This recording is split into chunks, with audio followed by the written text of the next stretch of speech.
로마서 10장 9절부터 15절 말씀까지 제가 봉독을 해드리도록 하겠습니다. 로마서 10장 9절부터 15절 말씀까지가 되겠습니다.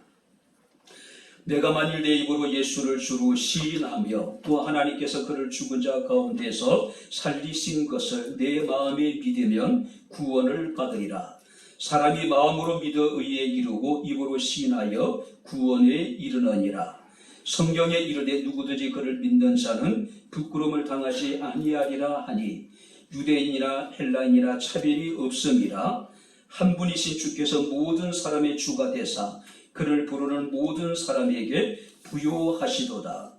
누구든지 주의 이름을 부르는 자는 구원을 받으리라. 그런즉 그들이 믿지 아니하는 이를 어찌 부르리요? 듣지 못한 이를 어찌 믿으리요? 전파하는 자가 없이 어찌 들으리요? 보내심을 받지 아니하였으면 어찌 전파하리요? 기록된 바 아름답도다. 좋은 소식을 전하는 자들의 발이여 함과 같으니라. 아멘. 하나님의 은혜와 사랑을 진심으로 감사합니다. 이 아침에 드리는 사랑하는 성도들의 찬양과 예배와 기도가 온전히 주께 연락되기를 원합니다. 이 시간 종을 통해서 주의 말씀이 증거될진데 말씀 우리에게 은혜가 되게 하옵소서, 위로가 되게 하옵시고 큰 힘이 되게 하옵소서. 예수님 이름으로 기도하옵나이다. 아멘. 할렐루야. 아멘. 자, 우리 옆에 있는 분들과 하나님 우리와 함께 하십니다. 인사하겠습니다. 하나님 우리와 함께 하십니다. 할렐루야. 아멘. 애플 컴퓨터의 창시자인 스티브 잡스가 1980년도 회사가 이제 어느 정도 정체되어져 가는 느낌을 받게 됩니다. 뭔가 어떤 이제 마케팅 전략의 어떤 수령이 필요하다고 느낄 때입니다. 그때 잡스에게 생각나는 인물이 있었는데 펩시콜라의 CEO였던 스컬리라고 하는 사람이 생각이 났습니다. 그래서 그에게 여러 가지 제안을 합니다. 그리고 사람들을 계속해서 보내서 우리 애플사에 이렇게 이제 좀 와서 좀 일 좀 도와달라. 근데 스컬리는 이미 펩시콜라의 CEO로서 엄청난 부와 명예를 가졌습니다. 특별히 그가 브랜드 테스트라고, 그러니까 이제 코카콜라와 펩시콜라를 이렇게 이제 두 자를 놓고 사람들에게 눈을 가리고 콜라를 마시게 합니다. 어느 콜라가 더 맛있느냐? 사람들이 펩시. 우리나라 예전에 이제 광고에도 나왔던 그런 광고를 통해서 그야말로 펩시가 코카콜라의 반전을 이루고 있는 그런 시기였습니다. 자, 스컬리는 부족한 것이 없었습니다. 굳이 내가 애플에 들어갈 이유가 없었다는 거죠. 근데 이제 잡스가 그를 다시 한번 만나게 됩니다. 엄청난 보수를 제시를 합니다. 여러 가지 어떤 자신이 할 수 있는 모든, 내가 당신에게 회사에 대해서 권리를 내가 양도해 주겠다. 자, 그래도 불구하고 이 스컬리는 전혀 움직이지 않습니다. 그때 잡스가 한마디 합니다. 당신은 설탕물이나 팔면서 평생 그렇게 사시기를 원하십니까? 아니면 세상을 바꾸는 일에 자신을 던지시기를 원하십니까? 이 한마디가 스컬리의 자존심을 상하게 만들어버린 거예요. 설탕물이나 팔면서 평생 그렇게 살겠느냐? 아니면 나와 더불어서 세상을 바꾸는 일에 당신이 나와 함께 하겠느냐라고. 스컬리는 잡스의 제안을 받아들입니다. 그리고 이제 나중에는 애플의 CEO의 자리까지 이르게 됩니다. 물론 나중에 잡스와 이 스컬리가 계속해서 경쟁하고 나중에 권력 투쟁을 하고 또 한 사람이 먼저 쫓겨나기도 하고 나중에 또 쫓겨나기도 하고 그런 어떤 애정의 강도로 변화되긴 하지만요. 한마디로 분명한 것은 당신은 지금까지 살아온 방식으로 살다가 죽겠습니까? 물었습니다. 아니면 나와 함께 세상을 바꾸는 일에 함께 동참하시겠습니까? 묻고 있어요. 지금 오늘 이것은 우리에게 주시는 하나님의 말씀이 아닌가 생각이 됩니다. 지금까지 살아왔듯이 그렇게 평생을 살기를 원하느냐, 아니면 하나님 말씀에 순종해서 세상을 바꾸는 사람이 되기를 원하느냐라고요. 한마디로 설탕물이나 파는 그런 사람이 되기를 원하느냐, 아니면 IT 기업에 와서 정말로 인류를 변화시키는 그런 사람이 되기를 원하겠느냐. 여러분들 어떤 사람이 되기를 원합니까? 그냥 이대로 나에게 주어진 날들 현실에 만족하면서 그냥 이대로 살랍니다라고 이야기하는 사람도 있을 것이고, 하나님의 말씀에 귀를 기울이고 하나님의 말씀에 순종함으로 하나님과 더불어서 인류를 변화시킬 수 있는 하나님의 구속사에게 동참하는 사람도 있을 수 있을 것이고요. 자, 로마서가 기록될 당시에 바로 로마는, 특별히 그 로마시 안에 있는 그리스도인들은 엄청난 비박을 당합니다. 환난을 당해요. 자, 그런 중에도 사도 바울은 많은 그리스도인들에게 서신을 통해서 우리가 그래도 불구하고 예수 그리스도를 믿고 주의 이름을 부르는 자들은 하나님이 너희를 부끄럽게 하지 아니할 것이고 하나님이 너희를 부유하게 하실 것이고 하나님 너를 구원해 주실 것이다. 그리고 더 나아가서 바울은 그렇게 믿고 주의 이름을 부르며 구원을 받는 성도들에 대해서 아름답다라고 여기에 칭송을 하고 있는 겁니다. 자, 여기서 아름답다라고 하는 이야기는 얼마나 아름다운가.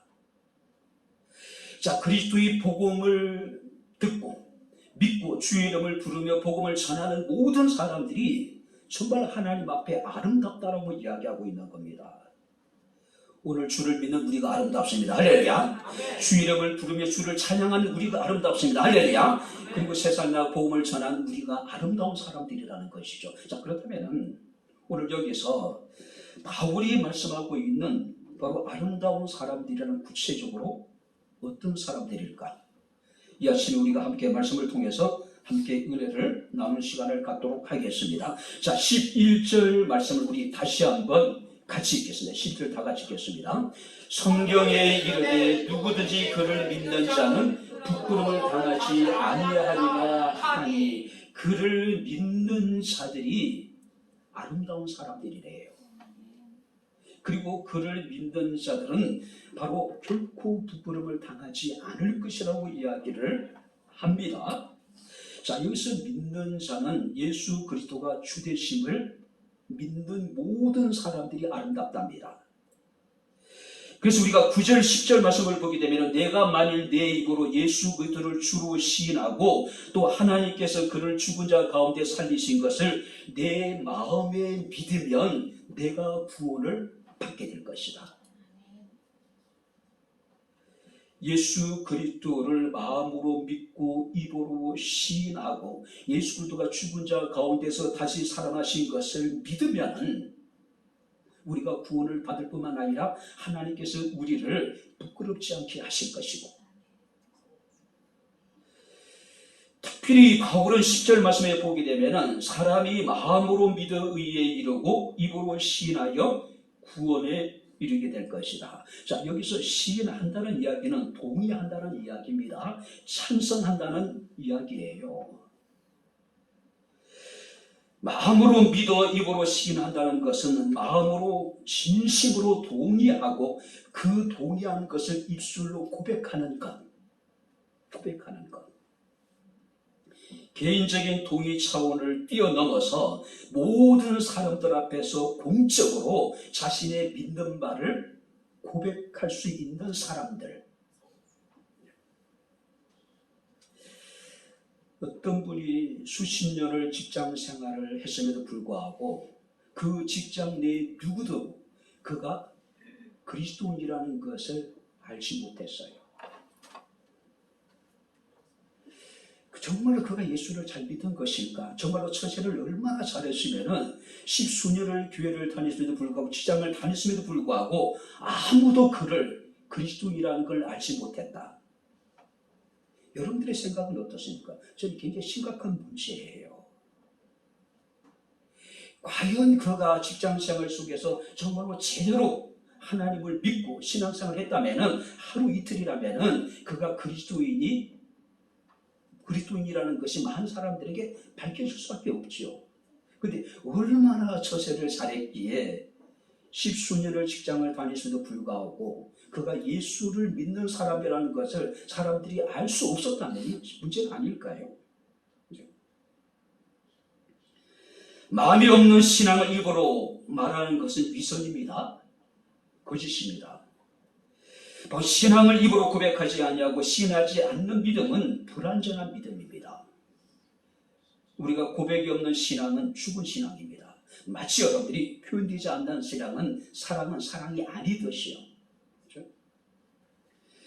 특별히 성경 말씀을 보게 되면 믿음으로 여러분들의 의에 이르게 된 자, 마음으로 믿고 입술로 여러분들이 그 믿음을 고백한 자들에게 주어진 은총이 뭐냐면은 누구든지 그를 믿는 자는 부끄러움을 당하지 아니할 것이다. 부끄러움을 당하지 않는다는 얘기는 그를 반드시 구원을 받게 될 것이다. 자기를 의지하고 자기 자신의 의를 의지하고 자기 열심을 의지하고 자기 지식을 의지하고 자기 노력으로 하나님의 의를 이루려고 하는 사람들은 반드시 하나님 앞에 부끄러움을 당하게 되겠지만은 마음으로 주를 믿는 사람, 그리고 공개적으로 자신이 믿는 바를 바로 고백할 수 있는 사람은 어떤 상황 속에서도 부끄러움을 당하지 않을 것이다. 하나님이 그를 구원해 주실 것이라는 이야기예요. 때론 사람 앞에 조롱을 당할 수 있을 것이고 수치를 당할 수도 있을 것이고 부끄러움을 당할 수도 있을 것이고 핍박을 당할 수도 있겠죠. 하지만 궁극적으로 하나님께서 그를 버리지 아니하시고 그를 떠나지 아니하실 것이고 그를 영원 하나님께 구원해 주실 것이고 그를 책임져 주실 것이기 때문에 부끄러움을 당하지 않을 것이라고 이야기합니다. 특별히 여러분이 성경 말씀을 보게 되면은 내 마음의 믿으면 구원을 받을 것이다. 우리가 정말로 마음으로 온전히 그리스도를 믿기만 하면은 우리가 의로워질 뿐만 아니라 구원을 받게 될 것이고 우리는 결국 부끄러움을 당하지 아니하게 될 것이다. 초대교회 모든 성도들이 그들이 믿는 바를 늘 많은 사람들한테 증거했습니다. 한마디로 여러분들이 그리스도인들은 예수 그리스도가 어떤 분인가를 사람 앞에 전하는 사람들이겠죠. 그죠? 교회도 마찬가지입니다. 예수께서 누구신지, 예수께서 무엇을 하셨는지, 예수께서 지금도 우리 가운데 어떻게 함께 하시는지, 그리고 마지막 날에 궁극적으로 그가 우리에게 어떻게 구원하실 건지에 대해서 그것을 증거하는 사람이 그리스도인들이죠. 오늘 여러분들은 무엇에 가장 소중한 가치를 두고 있습니까? 여러분들이 여러분들의 자녀들에게 정말로 유산으로 무엇을 남겨두기를 원하십니까? 주일 주사도 우리가 포기하면서 열심히 일어난 사람이 있습니다. 자기의 여러분들이 건강도 돌보지 않고 열심히 일어난 사람이 있어요. 그들이 하나같이 대부분 뭐라고 이야기합니까? 자식들을 위해서. 그죠? 우리가 소중하게 여겼던 모든 것들을 다 잃을 때가 있을 겁니다. 정말로 내가 사랑했던 모든 사람들이 나를 떠날 수도 있습니다. 그러나 내 안에 내면화된 여러분들이 나의 믿음은 영원히 나와 함께합니다. 변하지 않는다는 이야기예요. 세상에 사라질 것, 세상에 떠날 것들이 우리가 연연하기보다는 내 안에 있는 참 믿음, 그 믿음이 나를 통해서 우리의 자녀들에게 또 그 자녀들에게 전해줄 수 있다면 얼마나 좋을까요? 예전에 어떤 권사님이 계셨습니다. 참 힘들고 어려운 상황, 경제적인 어려움이 아닙니다. 자식들로 이래가지고요. 그죠? 그 권사님이 자주 제게 하셨던 이야기가 있습니다. 그 어렸을 때 아이들이 그 신앙생활을 제대로 하게 하지 않은 것에 대해서 당신이 정말로 땅을 치면서 지금 후회하고 있다고 이야기를 해요. 머리가 다 크고 나니까, 장사하고 나니까 이제는 부모의 말을 듣지 않는 것이죠. 그죠? 이사를 떠나시고 오랜 세월이 지났을 때에 사람들이 입소문을 통해서 이야기를 들었습니다. 그 아들이 극단적인 선택을 했다는 이야기까지 제가 들었습니다. 오늘 믿는 자는 부끄러움을 당하지 않는답니다. 믿는 자는 하나님께서 구원해 주시다고 말씀을 하고 있습니다. 바로 하나님께서는 이런 자들을 아름답다라고 여기에 말씀을 하고 있습니다. 주를 믿는 아름다움, 우리 백향목교회 성도들이 될 수 있기를 주의 이름으로 축원합니다. 그는 우리의 믿음을 부끄럽지 않게 하실 것이고, 우리의 소망을 부끄럽지 않게 하실 것이고, 우리의 사랑을 결코 부끄럽지 않게 하실 하나님, 그가 우리를 아름답다라고 지금 말씀하고 있는 겁니다. 사람들 보기에는 어떨지 모르겠지만은 내가 내 눈에 보기에는 고배롭고 존귀하고 너무나도 사랑스럽다라고 주님께 우리에게 말씀하고 있는 것이죠. 두 번째, 여러분들이 어떤 사람이 아름다울까요? 13절 말씀을 보겠습니다. 같이 읽겠습니다. 누구든지 주의 이름을 부르는 자는 구원을 받으리라. 주의 이름을 부르는 자가 구원을 받게 될 것이고, 주의 이름을 부르는 자를 하나님이 아름답다라고 인정을 하셔요. 주의 이름을 부르는 자. 단순히 우리가 여러분들이 주님의 이름을 부르는다는 것을 의미하는 것이 아닙니다. 마음을 다하여 하나님 앞에 호소하는 사람들, 하나님에 대한 신앙을 공개적으로 고백하며 그분을 예배의 대상으로 부르는 사람들, 이런 사람들을 하나님이 아름답다고 표현하고 있어요. 아이가 태어나면은 제일 먼저 이제 아이가 엄마라는 단어를 이해를 위해서 엄마가 그러는지 모르겠지만은 엄마 막 그러잖아요. 그러다가 어느 날 아빠라고 부를 때 느꼈던 그 감동, 감격, 말로 표현할 수 없잖아요. 그 한마디에 아버지로 느끼는 감정은 뭘까요? 세상의 모든 것을 다 얻은 것 같은, 세상에 내가 가장 행복한 것 같은 그런 여러분들이 우리가 감동을 느끼지 않습니까? 하나님께서 우리에게 말씀하십니다.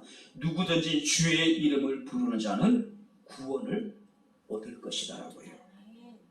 단순히 우리가 여러분들이 주여 주여 하는 자가 구원을 받는 것이 아닙니다. 사도행전 여러분들이 2장 21절 말씀을 보게 되면은 누구든지 주의 이름을 부르는 자는 구원을 받을 것이라고 말씀하고 있어요. 왜 우리가 주의 이름을 불러야 될까요?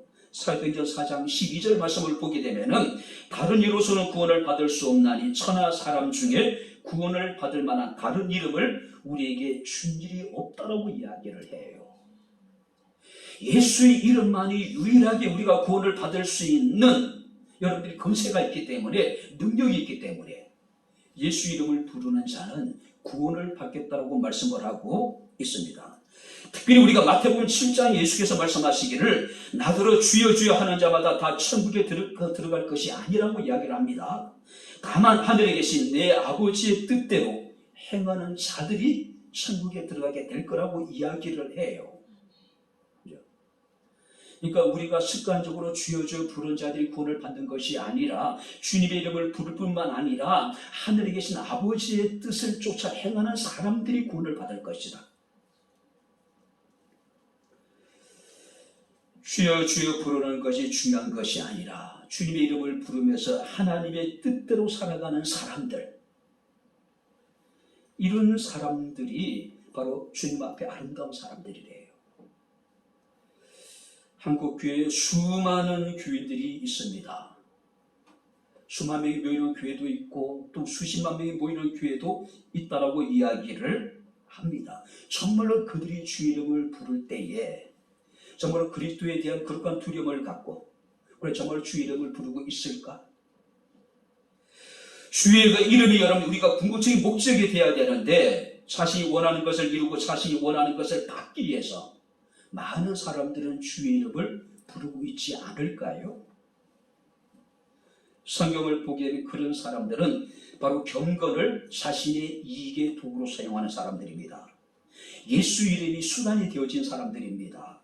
하나님의 이름을 만명되이 일컫는 사람들이라는 것이죠. 자, 그런데 성경 말씀을 보게 되면 이렇게 주 이름을 부르는 자들에게 주어진 은혜가 있습니다. 12절 말씀을 보니까 그를 부르는 모든 사람에게 부요하시도다. 자, 여기서 부요라고 하는 것은 자비롭다, 은혜롭다라고 하는 뜻을 함축하고 있습니다. 무슨 얘기일까요? 하나님은 당신을 부르는 모든 자들에 대해서 은혜와 자비가 하나님께서는 부요하시다. 부요하시다. 그러니까 한마디로 하나님은 당신의 입을 부르는 모든 자들을 받아줄 수 있는 준비가 완벽하게 되어져 있다. 하나님의 은혜의 풍성함을 말하는 겁니다. 자비의 여러분들이 풍성함을 말하는 거예요. 그래서 다윗은 하나님 앞에 고백하기를 내 잔이 넘치나이다라고 고백하고 있음을 우리가 보게 됩니다. 이 하나님의 부요하심이 우리 가운데 함께할 수 있기를 주 이름으로 축원합니다. 주 이름을 부르는 자들은 하나님 앞에 부유하게 될 것이다. 풍성한 하나님의 은혜를 누리게 될 것이다. 뿐만 아니라 13절 말씀을 보니까 누구든지 주 이름을 부르는 자는 구원을 받는다. 자, 여기서 구원이라고 하는 것은 죄와 사망으로부터의 여러분들이 해방입니다. 자, 그래서 로마서 8장 1절 2절 말씀을 보게 되면은 그러므로 이제 그리스도 예수 안에 있는 자에게는 결코 정죄함이 없나니 이런 그리스도 예수 안에 있는 생명의 성령의 법이 한번 따라 보시기 바랍니다. 죄와 사망의 법에서 너를 해방하였습니다. 할렐루야. 죄와 사망의 법에서 하나님께서 우리를 해방시켜 주었다는 것이죠. 누구를요? 주 이름을 부르는 자들을. 복음은 우리를 부끄러움을 당하지 않게 합니다. 복음은 모든 사람을 부유하게 합니다. 복음은 모든 믿는 사람들을 죄와 사망의 법에서 구원하는 능력이 있습니다. 이것이 하나님의 은혜이고 이것이 하나님의 능력이고 복음의 능력입니다. 주 이름을 부르는 자가 아름답습니다. 우리 삶이 어렵고 힘들 때마다 주님의 이름을 부를 수 있는 저와 여러분들의 삶이 되어질 수 있기를 주 이름으로 축원합니다. 국제시장이라고 하는 영화에 보게 되면은 이제 맨 마지막 때의 장면을 보게 되면은 주인공이 아버지 이름을 부르잖아요. 아버지 이름을. 사람들은 어머니 이름을 부를 수 있을 것이고 사람들은 아버지 이름을 부를 수 있을 겁니다. 그러나 우리들은 삶의 위기 속에서도 어떤 상황 속에서도 주님의 이름을 부르는 사람들, 할렐루야. 그들이 아름다운 사람들이래요. 마지막으로 15절 말씀을 보시기 바랍니다. 같이 읽겠습니다. 보내심을 받지 아니하였으면 어찌 전파하리요. 기록된 바 아름답도다. 좋은 소식을 전하는 자들의 말이여 함과 같으니라. 주를 전하는 자가 아름답대요. 주님을 전하는 자. 자, 보내심을 받지 아니하였으면 어찌 전파하리요. 기록된 바 아름답도다. 좋은 소식을 전하는 자들의 발이여 함과 같도다. 이사야서 52장 7절 말씀을 인용한 겁니다. 자, 이사야서 52장에 보면 어떤 여러분들이 말씀이 기록되어져 있냐면은 예루살렘에 남아있는 유대인들에게 바벨론으로부터 아름다운 소식이 전해져요. 그 소식이 뭐냐면은 하나님이 시온의 포로들을 바벨론에서 예루살렘으로 돌이키신다. 예루살렘과 함께 70년 동안 바벨론의 포로로 사로잡혀 갔던 그들이 하나님의 은혜 가운데 다시 예루살렘으로 돌아온다는 소식을 예루살렘에 남아있는 사람들이 듣게 되는 장면이 거기 기록되어져 있습니다. 우리가 시편 121편 말씀을 보게 되면은 여호와께서 시온의 포로들을 돌려보내실 때에 우리가 꿈을 꾸는 것 같았다. 여러분들이 70년 동안 바벨론의 포로로 사로잡혀 갔던 그들이 3세대가 지나 3세대가 지나서 다시 예루살렘으로 돌아오는 기적이 벌어진 거예요. 도저히 믿을 수 없는, 믿기지 않는 일이 그들의 눈앞에 지금 펼쳐지고 있는 겁니다.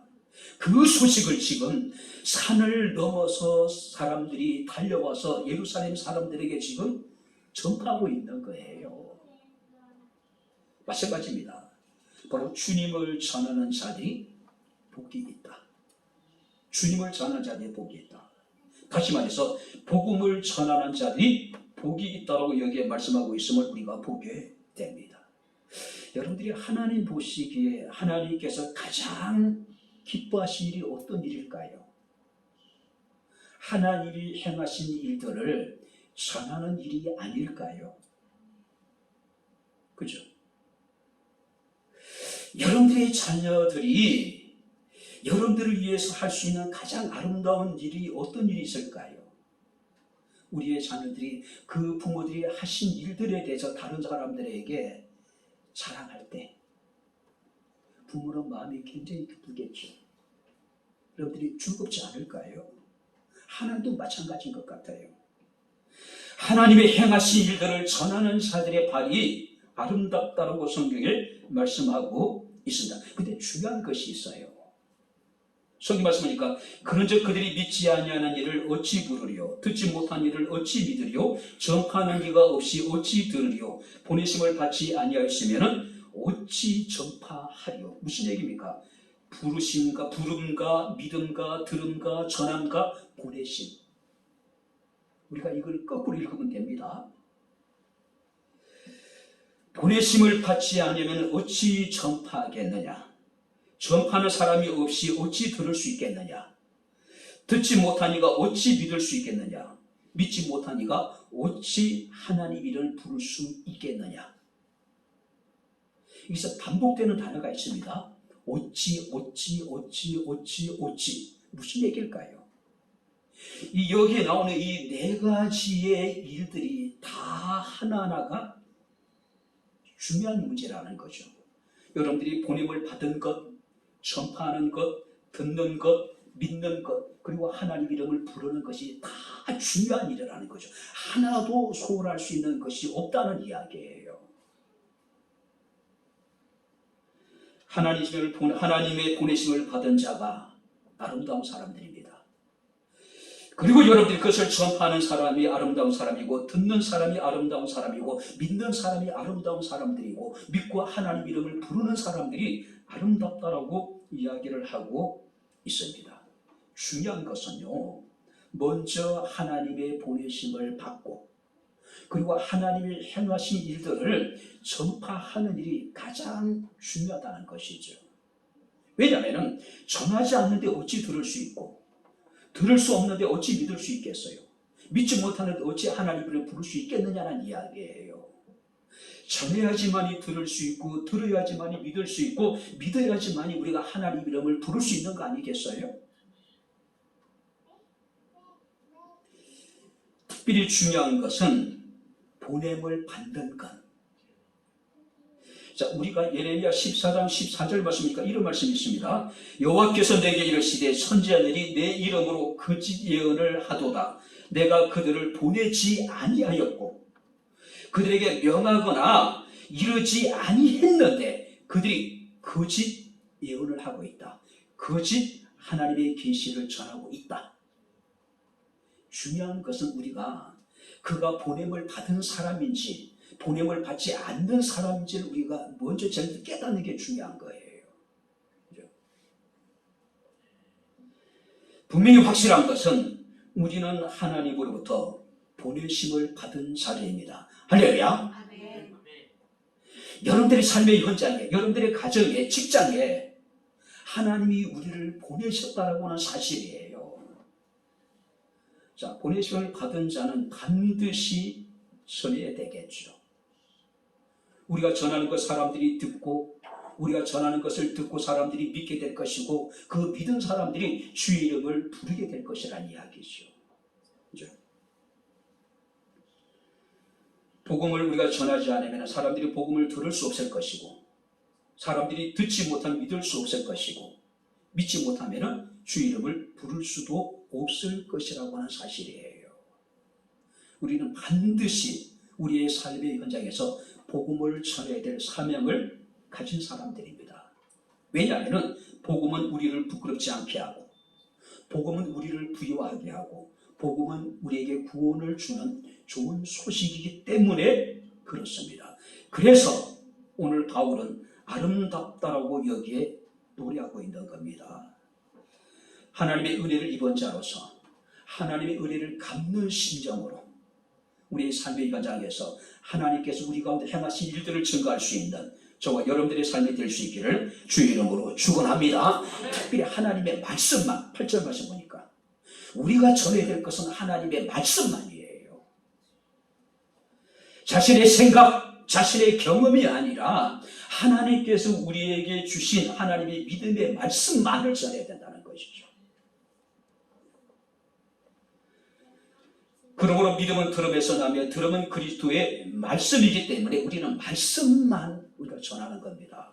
사람들의 경험이, 사람들의 사상이, 사람들의 지식이 결코 사람들을 변화시키지 않습니다. 말씀이 우리를 변화시킬 수 있는 거죠. 말씀이. 중국의 선교사였던 허드슨 테일러가 이런 얘기를 했다 그래요. 저도 처음 듣는 이야기였습니다. 자료를 보니까 나는 자기들끼리 모여 자기들끼리 교제하고 자기들끼리 은혜 받고 자기들끼리만 예배드리는 사람을 보면 역겹다.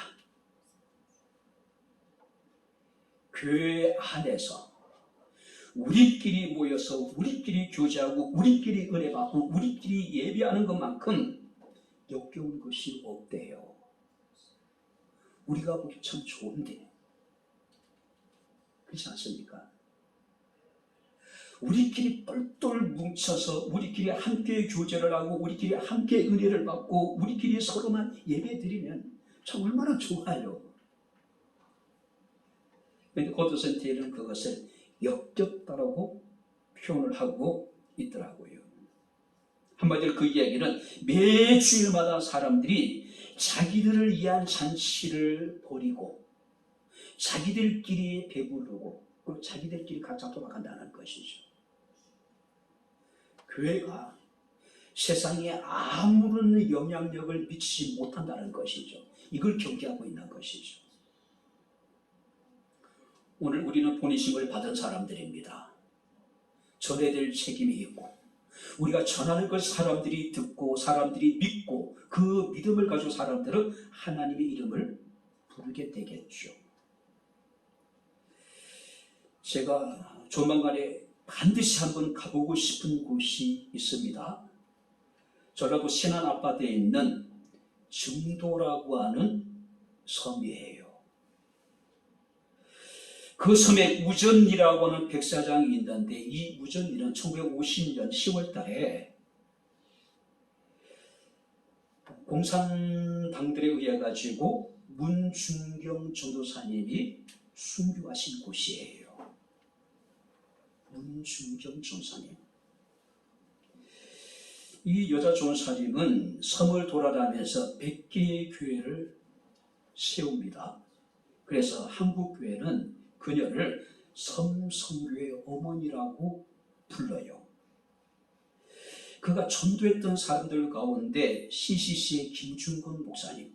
와, 대단하죠. 성결교회 최고의 부흥 강사인 이성봉 목사님,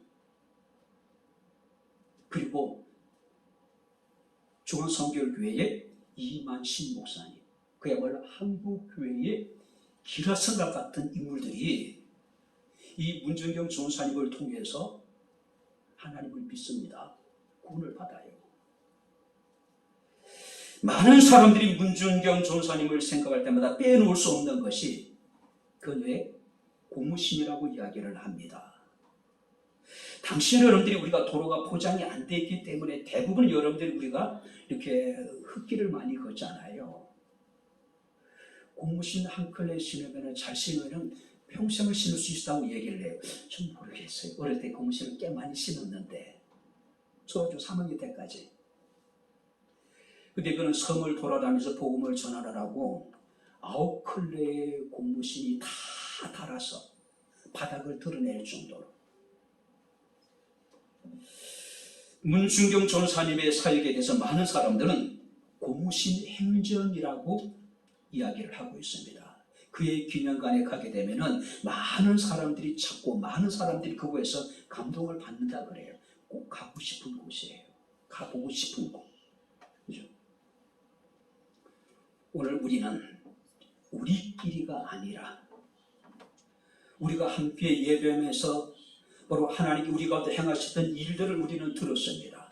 우리는 믿습니다. 그리고 주의 이름을 부릅니다. 우리뿐만 아니라 모든 사람들이 우리와 같이 하나님의 복음을 듣고 그 예수 그리스도를 믿고 그 이름을 부르며 바로 여러분들이 하나님의 은혜에 구원의 은총에 참여하기를 우리가 여러분들이 기대해야 되지 않겠어요? 그것을 위하여 복음을 전해야 되지 않을까요? 이사야서 6장 8절 말씀을 보게 되면은 내가 또 주의 목소리를 들으니 주께서 이르시되 내가 누구를 보내며 누가 우리를 위하여 갈고 하시니 그때 내가 이르되 한번 따라해 보시기 바랍니다. 내가 여기 있나이다. 나를 보내소서. 할렐루야. 누가 가야 될까요? 누가 전해야 될까요? 내가 가야 된다는 거죠. 내가 전해야 된다는 이야기죠. 주전 490년 1만 명의 아테네 군대가 10만의 페르시아 군대를 마라톤 평야에서 박살을 내죠. 거의 전멸시키기도 합니다. 대성을 거두게 됩니다. 10,000명이 10만의 페르시아 군대를. 이 소식을 히디피레스라고 하는 병사가 아테네에 달려와서 40km에 달려옵니다. 쉬지 않고요. 그리고 바로 우리가 이겼다라고 이제 승전의 기쁜 소식을 전합니다. 그리고 이제 그는 이제 죽어버려요. 왜냐하면 40km를 쉬지 않고 달려왔으니, 그죠? 숨이 넘어갈 만하겠죠. 그 이후로 여러분들이 그를 기념하기 위한 마라톤 경기가 열리게 되죠. 히디피데스, 그가 전한 것은 아테네 시민들에게서는 그야말로 복음이었습니다. 복음이었어요. 우리가 전하는 복음은 이 복음보다도 더 깊은 복음이고 가치 있는 복음이고, 그죠? 우리 영혼을 살리는 복음입니다. 전해야 되지 않겠어요? 누가복음 2장 10절 말씀을 보게 되면은 내가 온 백성에게 미칠 큰 기쁨의 좋은 소식을 전하노라고 이야기합니다. 너를 위하여 구조가 나섰으니 곧 그리스도 주라고 이야기합니다. 예수 그리스도가 복음입니다. 할렐루야. 아멘. 그가 그 이름을 듣는 모든 사람들에게는 큰 기쁨의 좋은 소식이, 그 이름 자체가. 이제 말씀을 마치도록 하겠습니다. 몇 년 전에 비즈니스 위크지라고 하는 곳에서 기업 브랜드의 가치에 대한 여러분들이 흥미로운 발표를 했습니다. 코카콜라는 기업 브랜드의 가치가 84조, 마이크로소프트는 77조, IBM은 61조라고 이야기합니다. 삼성은 얼마나 되는지 모르겠어요. 어마어마하죠. 뉴욕타임즈에서는 스티븐 스필버거의 영화감독의 그 이름의 가치가 2조 4천억이라고 이야기를 합니다. 그러니까 영화 제작에 있어서 그 이름만 들어가도 어느 정도 흥행이 보장된다는 이야기예요. 2조 4천억의 가치가 있다는 이야기죠. 사람이나 기업의 이름, 브랜드는요, 굉장히 가치가 있습니다. 그죠? 그래서 기업들은 그 이름을 굉장히 소중하게 여기죠. 자, 그렇다면은 우리가 믿는 예수 그리스도 이름의 가치는 얼마나 될까요? 에머슨이라는 사람은 그런 이야기합니다. 예수 그리스도의 이름은 이 세상의 역사 속에 새겨져 있다. 예수 이름의 가치는 가격으로 우리가 환산할 수 없는, 그 무엇과도 비교할 수 없는 엄청난 가치를 가지고 있다라고 하는 사실입니다. 왜냐하면 예수의 이름에 능력이 있고 예수의 이름에 권세가 있기 때문에 그래요. 예수 이름으로 병이 고쳐지고 귀신이 쫓겨나기도 하고 우리가 구하는 것을 얻기도 하고 예수 이름으로 우리가 구원을 받기 때문에 그의 이름을 부르는 사람이 아름답고 그의 이름을 믿는 사람이 아름답고 그의 이름을 전하는 사람이 아름답다라고 말씀을 하고 있습니다. 바랍니다. 우리 백향목교회 모든 성도들이 다 아름다운 사람들이 되었으면 좋겠습니다. 주의 이름을 믿고 주의 이름을 부르고 그의 이름을 자랑스럽게 여기고 그가 행한 일들을 사람들에게 증거하는 정말로 복된 사람, 아름다운 사람들, 우리 백향목교회 모든 성도들이 다 될 수 있기를 주의 이름으로 축원합니다. 기도합니다. 좋으신 아버지 하나님, 하나님의 은혜와 사랑을 진심으로 감사합니다. 주의 이름을 부르는 자들을 하나님께서는 부끄럽지 않게 하시고 주의 이름을 믿고 부르는 자들을 부유하게 하시고 구원하시는 아버지 하나님의 은혜를 생각하며 그가 우리 가운데 행하시던 아름다운 일들을 우리 입술을 통해서 우리의 삶을 통해서 많은 사람 ಮುಂದೆ 증거할 수 있는 아름다운 백향목교회 성도들이 되게 하옵소서. 예수님 이름으로 기도합나이다. 아멘. 이제는 우리 주 예수 그리스도의 은혜와 하나님의 크신 사랑과 성령님의 교통 교제례제 충만 역사 인도하시니 우리가 믿는 주를 부르며 우리가 믿는 바 우리가 부르고 우리가 찬양하는 주의 행하신 일들을 많은 사람 가운데 증거함으로 하나님 앞에 아름다운 사람들이 되기를 원하는 주의 사랑하는 모든 성도들 머리머리 위에 저들의 가정과 직장과 사업장과 이 교회와 이 나라 이 민족 위에 지금부터 영원토록 함께 있을지어다. 아멘.